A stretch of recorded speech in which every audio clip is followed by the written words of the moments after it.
Okay. We in the house.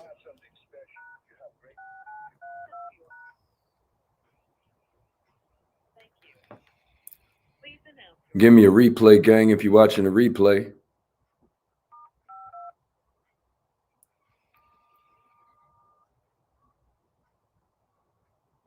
To mute conference participant.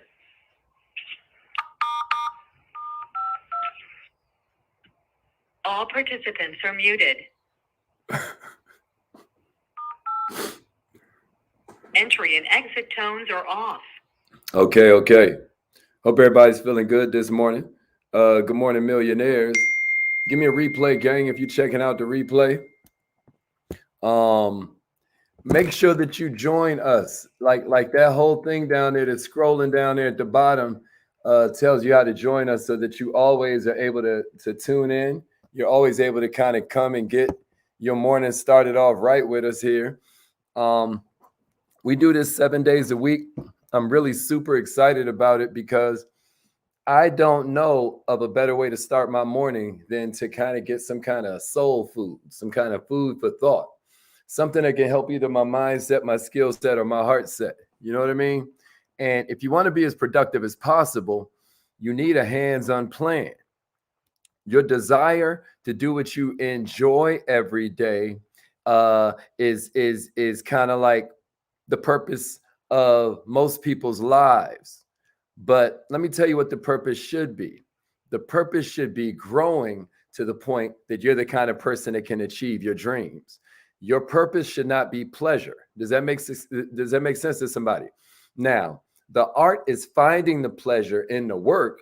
The art is finding the pleasure in the process, but your purpose is not pleasure. You understand me? Does that make sense? You got to discover what you want. You got to discover what you appreciate. You have to be bold enough to execute on it. That's what life is all about. But it's going to take dedication. It's going to take a level of steadfastness.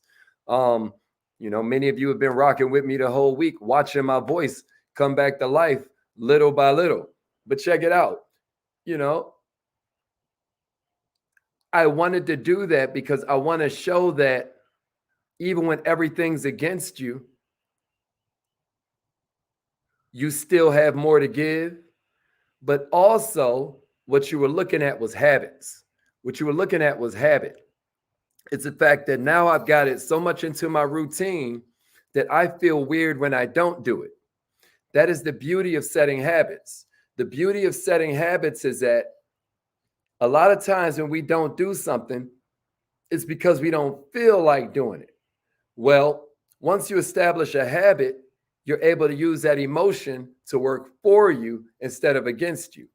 Because now, when I don't feel like doing a thing that I'm supposed to do, I feel some kind of way, rather than a lot of people who live their life based on not feeling like doing what they're supposed to do. You get what I'm saying?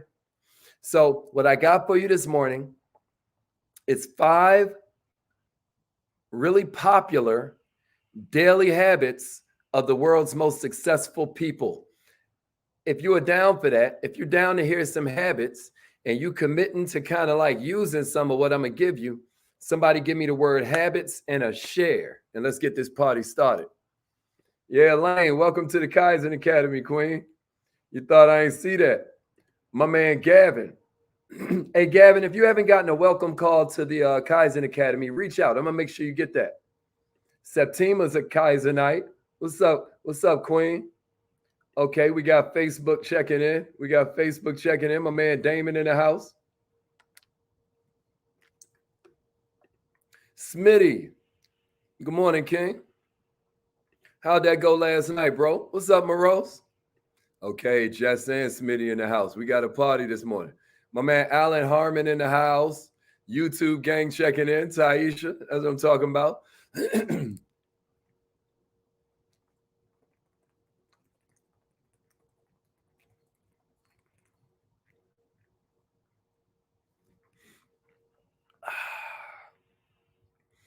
Yeah, habits. That's right. Habits, Angela. Let's get it. Habits. Let's get it. Yeah, good morning, millionaire. Okay, we got everybody checking in. Check it out, everybody. The first one is waking up much earlier. Uh, uh, Believe it or not, many of the ultra successful people that you know, they don't stay up late so much as they wake up early. A lot of times, late night, there's more interruptions.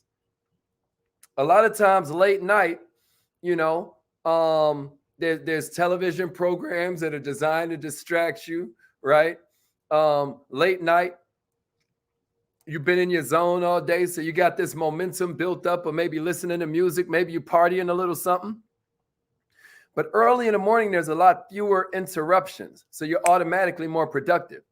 There's nothing quite like witnessing the atmosphere going from darkness to daylight. Can I get a witness? Now, I know you got to get up early in certain cases because of your job. But what I'm saying is, when you do it for yourself, it's a whole different power behind it. The job means you got to wake up at 5, maybe you wake up at 4. If the job means you got to wake up at 7, maybe you wake up at 6. The aura is calm. Now you're able to prepare for all the uncertainty that might affect you today. Maybe you can get in some meditation time. Maybe you can get in some reading time. We're getting to get into some of that in a minute. But after you wake up, a lot of times, there's not a better time than that to exercise. So when you get up before the sun comes up, it solves that problem. Now you can get in and walk around a block. Some of y'all see in my Instagram stories, a lot of times I'll wake up and work out before even the call. You know what I mean? Like if I got to go into the office, then I'll wake up before I even come on YouTube, and I've already kind of dropped my gems from the gym. You know what I'm saying? You become more vigorous. You become more optimistic about the day. You're more ready for the day emotionally. You just got you an adrenaline rush. And research shows that breakfast is the most important meal of the day. If you don't get up on time, you find yourself skipping breakfast, right? This healthy breakfast gives you the energy to really crank out your activity for the day. But if you wake up late, you end up skipping this stuff. Now you just settle for a cup of coffee, which ends up kind of trapping. I ain't going to go into all the things caffeine does. But what I'm saying is, what are some strategies that you can use for waking up a little earlier? I'm going to give you a couple of them. Maybe you start taking baby steps, right? Maybe you wake up 15 minutes earlier. Then you wake up another 15 minutes earlier. Well, you do that 4 times and you're now waking up an hour earlier. You know what I mean? Somebody say baby steps and give me a share. Baby steps. Here's another one you can do. You can move the alarm further from the bed. You can move the alarm further away. If you wake up to your phone, and I don't wake up to my phone, my body just wakes me up naturally now, right? I wake up naturally around 5:30, something like that. But my phone will go off to say, hey, close the book, buddy. It's time to get on YouTube. You see what I mean? It's time for you to go start your live stream. So my alarm will do that. But if you're one of those people that uses your alarm to wake you up, maybe you move the phone a little bit further away from the bed. Does this make sense? So it's not as easy to shut off. And a lot of times it's convenient to stay in bed if the lights ain't on. But when you turn the lights on after that alarm goes off, because you had to get up and go get your phone from way over there, or you had to go over there, way over there to turn off the alarm clock, now you up, baby, because that light starts coming in your eyes. Another thing that's going to help you wake up a little bit earlier is if you get a good night's sleep. If you start to feel drained during the day, maybe you need a nap. Naps is goals. I make this joke all the time, but ain't it wild how when you're a little kid, everything you avoided becomes goals once you grow up? That's crazy, right? Naps be a goal, but I'm going to tell you what'll save you from needing a nap. Getting your butt to sleep earlier. If that makes sense, give me your favorite kind of hack I just gave you, and then give me a share. Do you like the one about 15-minute increments? Do you like the one about putting the alarm clock or the phone much further from the bed? Which was your favorite I just gave you? I want you to write it down so it sticks more into your subconscious, and then share that thing. Share that thing, and we're going to keep on going. Share that thing, and then we're going to keep on going, y'all. Let's get it. Let's get it. Let's get it. Share that thing and let's keep on going, y'all. All right, here's number two. Here's number two. Another habit of the ultra successful is that they stay motivated. Now, we've done a lot of trainings on motivation. Okay, a lot of people like the baby steps one. I ain't mad at you. A lot of people like the motivation trainings that we do. But the main key to staying inspired, y'all, is you knowing and acknowledging and nurturing your calling in life. Again, that's mindset, skill set, and heart set. You know, the mindset to know it, the skill set to nurture it, and a heart set to cherish it, to be grateful for it. It's a big deal. And the reason I'm pointing that out for you is that you can take part in all these motivational exercises. There's lots of things around you that can fuel you. And we need to do more of this with intention. I give you a couple. Watch more inspiring movies. You know, there's this movie called Rudy that everybody loves because it's just a tale of an underdog. There's one I love called Joy about baby girl was one of the first people to get on QVC and all of that. I like The Founder. Let me see it in the comments. What are some of your favorite inspirational movies, right? Another thing you can do is watch documentaries. Documentaries a lot of times will change your life, right? A lot of times you can play music that gives you a state change. Like when I'm working out, you know what I mean? I ain't gonna go there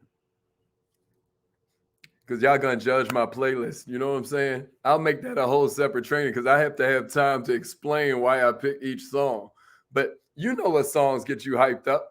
You know what I mean? So all I'm saying is playing music helps. Hey, Toria, people do not understand how dope that Matrix book is. Man of Honor, real good. Castaway, Gladiator. Pursuit of Happiness, I love that. John Q. That's right. Here's a third one, y'all. So y'all get it. Y'all get it. Here's a third one. Read every day. Reading is important, y'all, because you begin to recognize yourself in some of these stories. That's a big hack. Because the reason that people lose motivation is that it starts to get fuzzy where the finish line is. There's this experiment that they did about these mice. And they put the mice inside these jars, right? And, you know, the mice were swimming to stay at the top of the jar, swimming. This is my mice impression. Y'all see me? The mice are swimming like this, trying to tread water and whatnot, staying up at the top of the jar until about 15 minutes when they just gave up. So the scientists hurried up and rescued them, dried them off, sat them there in a little bin. And then before they even had a chance to relax again, because it took them about 15 minutes before they gave up, right? Before they got a chance to relax again, they put them back in, right? And this time the mice are swimming. 15 minutes goes by. Another 15 minutes. An hour goes by. Another 2 hours. They still swimming. 3 hours, 4 hours. Do you know the mice kept on swimming for 60 hours? This is a real experiment. I can send y'all the kind of articles on it and stuff. My point is the mice were able to keep they were able to keep going much longer at the point that they realized that somebody was coming to rescue them. That their struggling wasn't in vain. That's what reading does for you. That's what reading does for you. Reading helps you realize your struggle ain't in vain. We still got more movies coming in. I love it. I love it. You crazy, Alan. But am I making sense? When the mice recognized that it would be saved, then the mice kept on going. Believe it or not, that's you. When you learn new things, it's going to increase your self-confidence. You read enough books, you start to notice patterns in your own life. Not only that, you start being able to communicate more effectively. You know more about all kinds of different aspects of life. You have more courage. You have more self-esteem. You have more self-determination, because a lot of times fear comes from not knowing what's in the dark, but you done lit up the dark because you understand where you at now. There's just so many benefits to reading, and so many poor people don't do it. It makes you want to read just to not be one of them. Here's the fourth one I got for you: setting smart goals. This is a habit of the ultra successful. Setting smart goals. You can do anything you want if you have a simple method for setting goals. You can uncover the way your activity is leading to your ultimate destination, right? So smart goals. Y'all know what smart means? Specific, measurable, achievable. I hate this word, but realistic and then timely, right? Timely. You want to set a timeline. So, but the main point about it is that you want to set goals you can track. They have a deadline for yourself. Wealthy people are a lot more specific than poor people, right? A poor person might just say, I want more money. The wealthy say, I want this much more money by this time, like 3 months from now, or by the end of this month, I want to have this much sitting in my account. And because a lot of times wealthy people are the entrepreneurs, they have a plan for doing that. Most of you that are watching this right now have a business. This means there's no excuse for you to be broke. Can somebody give me that in the comments? There's no excuse for an entrepreneur to be broke because you don't have a salary cap. You're not working at the job where no matter how hard you work, you're talking about a 50-cent raise. That's not how your life goes. So I want you to think about that. The fifth one I got for you, and we about to get to our affirmations. Hopefully the homie Earl the Pearl is in the building. Because around the time we got to go, whoa, and all of that, I'm gonna give up my progress. So Earl the Pearl, I need you, homie. That's right. That's right. Ain't no excuse. Ain't no excuse for an entrepreneur to be broke. I'm glad y'all feel me on that. I'm glad y'all feel me on that. Ain't no excuse for us, y'all. Ain't no excuse for that. That's right, Vita. Let's go. All right, so check it out. The last one I got for you is think differently. Think differently. Many people seem to have no trouble reaching their goals. And you think to yourself, maybe they have a higher IQ. Maybe they have more time to get stuff done. And I'm telling you right now, that's a myth. It's not IQ. It's not them having more time than you have. A lot of times it's just that they think differently. I want to congratulate you for being here this morning because this separates you from much of the crowd. See, you're thinking differently. You could be scrolling the latest entertainment blogs. You could be watching what Kanye said last night. You could be scrolling social media to look at the highlights of a bunch of people's lives. But instead, you're here to gather some kind of jewel that can help you go further faster with less effort. You're not wasting time. You're investing time. You got to congratulate yourself for that because you're on your way, baby. There's only 24 hours in a day, and you're not going to be able to recover the time you lost with meaningless behaviors, meaningless jobs, meaningless activities, meaningless passive television watching, where really the television is watching you. Productive people are looking for other people to work with that complement their strong points, that complement their weak points. Listen to me. We've been talking about emotional intelligence the whole year, it feels like. Make yourself stronger by not concerning yourself with being perfect. Make yourself stronger by understanding the way to balance your business in your free time. Make yourself stronger by accepting that change is inevitable, but progress is optional. Make yourself stronger by removing disturbances so you can stay in your zone. Make yourself stronger by being more sympathetic for other people. Make yourself stronger by making yourself aware of your assets and your downfalls. Make yourself stronger by staying enthusiastic, millionaire. Make yourself stronger by concentrating on encouraging thoughts. Make yourself stronger by constructing and deconstructing your limitations. Because millionaires, the only person you battling is a person in the mirror. The only one you should be comparing yourself to is the person in the mirror. And what you got to understand is that if you're going to compare yourself to somebody else, compare your process to their process, not your behind the scenes footage to their highlight reel. I hope this was helpful, y'all. That's just 5 of them, but you know there's a lot more. If you're in the Kaizen Academy, I shouted out a bunch of my Kaizenites. Check it out. If you're in the Kaizen Academy, do yourself a favor and take that class on habits. You know, a lot of times we call it the Kaizen Academy for Better Entrepreneur Habits because habits create your life. You know, Warren Buffett said often, the chains of habit are too light to be felt until they're too heavy to be broken. That's a bar. I love you all. I see you on the affirmation line. Let's get it. Let's grow. All participants are muted.